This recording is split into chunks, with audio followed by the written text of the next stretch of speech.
सुस्वागतम. दिवाळीच्या सर्वांना हार्दिक हार्दिक शुभेच्छा. लग्नाची बीडी मालिकेच्या आजच्या भागामध्ये आता सिंधूने सांगितल्यामुळे विनू ही सर्व प्रयत्नांनिशी जोराने बॉलला किक मारतो आणि तो बॉल हवेत उडतो आणि लगेच समोरून राघव येऊन तो बॉल झेलतो आणि विनूकडे बघतो. तेव्हा विनूने बॉलला किक मारल्याचे समजताच मधू आणि राघवला मोठा आनंद झालेला असतो. तर सिंधू ही हसतच विनूचे टाळ्या वाजून अभिनंदन करते. पळतच येऊन राघव वेणूला धरतो आणि म्हणतो, खरोखर तू ह्या बॉलला किक मारलीस आणि I am so proud of you असे म्हणत राघव आता वेणूला उचलतो. पटकन राघव हा वेणूला खाली उतरत सिंधूचा हात धरतो आणि म्हणतो की थँक्यू, आज तुमच्यामुळे मला माझा वेणू पुन्हा चालताना मिळाला आहे आणि तुम्ही माझ्यावर किती उपकार केले ना हे तुम्हाला नाही कळू शकत असे म्हणत आता राघव हा सिंधूचे हात धरून कॉन्ग्रॅट्स करतो. राघव सिंधूचा हात धरत म्हणतो की तुम्ही जगातल्या बेस्ट डॉक्टर आहेत आणि तुमचे माझ्यावर किती उपकार आहे हे शब्दात सांगणं खूप कठीण आहे. राघवला खूप आनंद झालेला असतो. त्याचबरोबर राघवने सिंधूचा हात धरलेला बघून मात्र मधूचा मोठा जळफळाट होतो. त्यानंतर आता भानावर येत सिंधू ही राघवच्या हातातून हात काढते. तर सावी म्हणते की विनू थांब, मी आलीच. सिंधू म्हणते की विनूला हा त्रास कधीपासून होतोय ते तुम्हाला माहीत आहे का? तेव्हा राघव म्हणतो की नाही, मी विनूला भेटलो ना तेव्हापासून विनू असाच आहे. सिंधू म्हणते की तुम्ही आश्रमात किंवा डॉक्टरांकडे काही चौकशी केली आणि तुम्हाला काही कळलं का? विनू जेव्हापासून त्यांच्याकडे आला ना तेव्हापासूनच त्याला हा त्रास असल्याचे त्यांनी मला सांगितले असे आता राघव सिंधूला बोलतो. राघव म्हणतो की पूर्वी त्याला एवढा त्रास होत नव्हता, आत्ता आत्ता त्याला एवढा त्रास व्हायला लागला आहे. तेवढ्यात इकडे आता मधू राघव आणि सिंधूचे ते बोलणे ऐकत असते. तर तेवढ्यात रेश्मा तिथे येत म्हणते की काय विचार चाललाय राणी तुमचा, आणि सिंधूला तुम्ही इथे का आणले हाच विचार करतात ना, तरीसुद्धा काकूने तुम्हाला वॉर्न केले होते. सिंधूकडे बघत रेश्मा म्हणते की आता तुम्ही बघा, सिंधू हळूहळू तुमच्याकडून सगळ्या गोष्टी हिसकावून घेणार आहे. तेव्हा मधू म्हणते की नाही, असं कधीच होणार नाही. रेश्मा म्हणते की राघव भाऊजींनी त्यांच्या तुम्हाला फिलिंग सांगितल्यात का? इकडे आता सावी आणि विनू घरामध्ये लुकाछिपीचा खेळ खेळत असतात. तर सावी म्हणते की विनू कुठे गेलास आणि कुठे लपलास तू? त्यानंतर विनू हा सावीला म्हणतो की सावी, आपण जर एकत्र असतो तर आपण किती मज्जा केली असते आणि एकत्र स्टडीसुद्धा केला असता. सावी म्हणते की विनू, मला तुझ्यासोबत राहायला आवडलं असतं तर, पण माझी आई तिकडे एकटी पडेल ना. सावी म्हणते की विनू, जेव्हा तू रेस जिंकशील आणि तुला ट्रॉफी मिळतील ना, त्या सगळ्या ट्रॉफीज तू रूममध्ये एकत्र कलेक्ट करून ठेव. विनू म्हणतो की जोपर्यंत तुला तुझे बाबा भेटत नाही तोपर्यंत बाप्पाकडे मी दररोज प्रार्थना करीत जाईल सावी, आणि तुझे बाबा तुला लवकरच भेटतील असे आता विनू सावीला बोलतो. इकडे आता सिंधू विचार करते की या सगळ्यांमध्ये एक गोष्ट खूप चांगली घडली. सावीच्या साडीची ब्रँच इथे असल्यामुळे आता शाळेत जाण्यासाठी सावीला काही प्रॉब्लेम होणार नाही. इकडे आता रत्नाकर हा काकूकडे येतो आणि म्हणतो की वहिनी, आज मला तुझा खूप अभिमान वाटतो. काकू म्हणते की आजच तुला माझा का अभिमान वाटतोय? रत्नाकर म्हणतो की नाही ग, मला कायमच तुझा अभिमान वाटतोय, पण आज जरा स्पेशलच आहे. रत्नाकर म्हणतो की आश्रमातून आत्ताच फोन आला होता. तेव्हा काकू चष्मा काढत म्हणते की एका हाताने केलेले दान दुसऱ्या हाताने परत घेता येत नाही. त्यांचं चुकलं, त्यांनी का सांगितलं तुला? तेव्हा रत्नाकर म्हणतो की तू त्यांना थोडकी मदत नाही केलीस का वहिनी? काकू म्हणते की रत्नाकर, मला शक्य होतं म्हणून ते केलं. तेवढ्यात राघव आणि मधू तिथे येतात. काकू म्हणते की अरे रत्नाकर, आपण विनायकला दत्तक घेतलं ना तेव्हा मला त्याच वेळी वाटलं की अजूनही तेथील मुलांसाठी काहीतरी करावं. तेवढ्यात राघव म्हणतो की काकू, तू खरंच खूप छान गोष्ट केली आणि खूप दिवसापासून तू हे करावंस असंच माझ्या डोक्यात होतं, आणि तू ती इच्छा पूर्ण केली आणि तुझ्यामुळे माझी सुद्धा इच्छा पूर्ण झाली. रत्नाकर म्हणतो की वहिनी, तुला त्यांनी आश्रमात बोलावलंय तर काकू म्हणते की त्या निमित्ताने तरी तेथील मुलांसोबत वेळ घालवता येईल. तेव्हा राणी म्हणते की मामी, तुमच्याकडून खरंच खूप शिकण्यासारखं आहे. काकू म्हणते माझ्याकडून शिकण्यासारखं आहे ना, मग राणी आत्ताच तुझा आणि राघवचा संसार कुठे सुरू झाला आहे. काकू म्हणते की तुमच्या जर नावाने काही केलं तरी तुम्हाला आशीर्वादच मिळतील ना.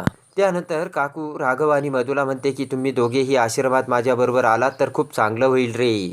त्यानंतर आता काकू ही आश्रमात येते. तर काकूचे फुलगुच्छ देऊन कमिटी मेंबर हे अभिनंदन करतात. काकूंच्या मदतीमुळे त्यांनी आता मेडिकल सेंटरसुद्धा उभा केलेलं असतं. तेव्हा राघव म्हणतो की मेडिकल सेंटरमध्ये तुम्ही कुठले डॉक्टरची नियुक्ती केली का? तर कमिटी मेंबर म्हणतात की हो, केली ना, आजच त्या जॉईंट झाल्यात असे म्हणत लगेचच त्या डॉक्टरला कमिटी मेंबर हे तिथे बोलावतात. तेवढ्यात सिंधू तिथे येते. तेव्हा सिंधूला बघून काकू म्हणते की या इथे काय करतायत? तेव्हा कमिटी मेंबर म्हणतात की असं काय करताय, या आपल्या विनूच्या डॉक्टर आहेत. तेव्हा काकू म्हणते की मी म्हणते या इथे काय करतायत. कमिटी मेंबर म्हणतात की मॅडम आम्ही पेपरमध्ये ॲड दिली होती आणि ती बघून ह्या इथे अपॉइंट झाल्यात. आम्ही तुमच्याकडे आलो होतो ना तेव्हा आम्ही विनूच्या बाबतीत घडलेला चमत्कार बघितला होता आणि म्हणूनच आम्ही मुद्दाम या डॉक्टरांना अपॉइंट केल्याचे आता कमिटी मेंबर सांगतात. तेव्हा काकू म्हणते की जे दिसतंय ना तसं नसतं. काकू म्हणते की आमचा नाविलाज आहे म्हणून विनायकची ट्रीटमेंट आम्ही यांच्याकडून करून घेतली, पण तुमचा तर नाविलाज नाही ना.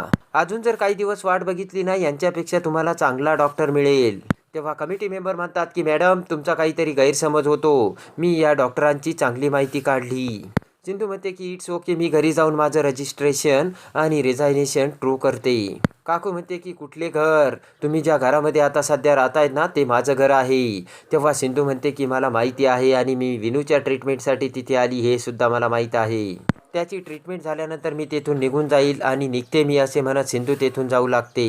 सिंधू जाताच राघव म्हणतो की काकू मला तुझ्यासोबत थोडं बोलायचं, प्लीज तू बाहेर येतेस का. तर आता मधू आणि राघव बाहेर येतात आणि काकूला म्हणतात की तुम्ही जे आश्रमातील मुलांसाठी केलं ना त्याचा फायदाच होतोय आणि त्याचा फायदा आपल्या विनूला सुद्धा होईल. राघव म्हणतो की आपण असं काकू कोणाच्याही पर्सनल स्पेसमध्ये इंटरफेअर नाही करू शकत. तेव्हा काकू म्हणते की राघव तू त्या सिंधूची का बाजू घेतोस. राघव म्हणतो की तुला असं वाटतंय पण मी सिंधूची ॲक्च्युअल बाजू घेत नाहीये. राघव म्हणतो की सिंधू चांगली डॉक्टर आहे आणि या मुलांसाठी ती काहीतरी करू शकते. तेव्हा काकू म्हणते की सिंधू इथे का आली ना ते मला चांगलंच ठाऊक आहे राघव. काकू म्हणते की अरे तिच्यामुळे आपल्याला जो त्रास झाला ना तो पुन्हा व्हायला नको हेच माझं म्हणणं आहे. कोणाच्याही प्रोफेशनलमध्ये आपण इंटरफेअर करायला नको काकू आणि त्यामुळेच आश्रमातल्या मुलांचं नुकसान होऊ नये म्हणून मी सिंधूला परत घेऊन येणार आहे असे आता राघव काकूला बोलतो. आणि लगेच राघव हा जात असलेल्या सिंधूला थांबवण्यासाठी जाऊ लागतो. तर आता इकडे सिंधू रस्त्यावर येऊन ॲटोला हाक मारू लागते. तेवढ्यात पाठीमागून राघव डॉक्टर सिंधू असे म्हणत तिथे येतो. तर सिंधू म्हणते की बस आता इथे झाला तेवढा अपमान माझा पुरेसा झाला आहे. सिंधू म्हणते की तुमच्या काकू मला जे बोलत होते ना त्या सगळ्या प्रश्नांची मी उत्तरे देऊ शकत होती.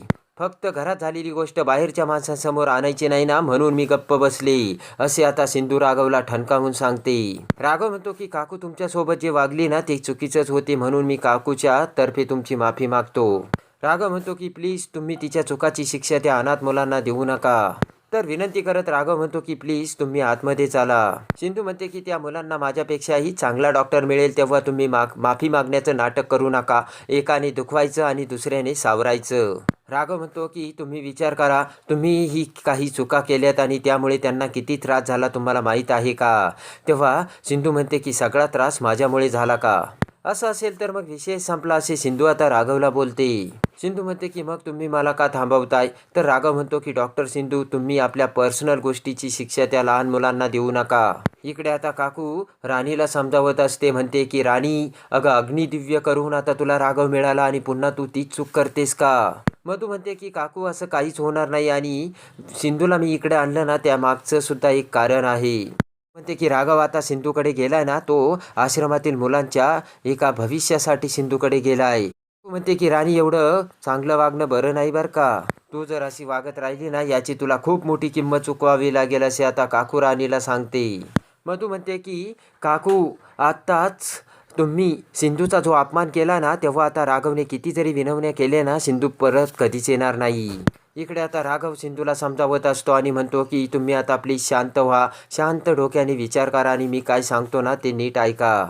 तुमच्या या जॉईनिंगमुळे मुलांचं भलं होणार आहे. तेव्हा मी तुम्हाला किती वेळपासून एकच गोष्ट सांगतोय की प्लीज तुम्ही जॉईंट करा. राघव म्हणतो की तुम्हाला काही समजतं का. त्या मुलांकडे बघितलं ना मला माझ्या अंकुरची आठवण येते असे आता राघव सिंधूला बोलतो. राघव म्हणतो की मी आपल्या अंकुरची मदत नाही करू शकलो पण तुम्ही जर या मुलांची मदत केली ना तर त्याचं मला थोडंसं समाधान मिळेल. तेव्हा आता सिंधूला सुद्धा राघवचे म्हणणे पटलेले असते आणि सिंधू विचार करून पुन्हा ती डॉक्टरची नोकरी जॉईंट करते आणि राघव हा पुन्हा सिंधूला घेऊन रत्नपार्क यांच्या घरी येतो. ते बघून आता काकू मधूला म्हणते की मधू तू काय म्हटली होतीस की सिंधू आता पुन्हा कधीच येणार नाही आणि माझ्या एका गोष्टीमुळे सिंधूचा स्वाभिमान दुखावला गेलाय पण राघवमुळे आज सिंधू पुन्हा आपल्या घरी आली. तर आता राणीला सुद्धा मोठा धक्का बसलेला असतो. काकू म्हणते की बघ मी केलेला अपमान आता सिंधू विसरली तेव्हा राणी तू स्वतःचा संसार वाचव.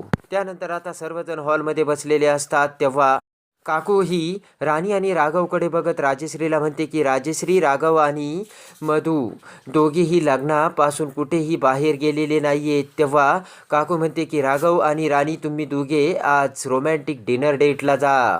तेव्हा मधूला मोठा आनंद होतो, तर राघव हा विचार करू लागतो आणि सिंधू आता त्यांच्याकडे बघत असते.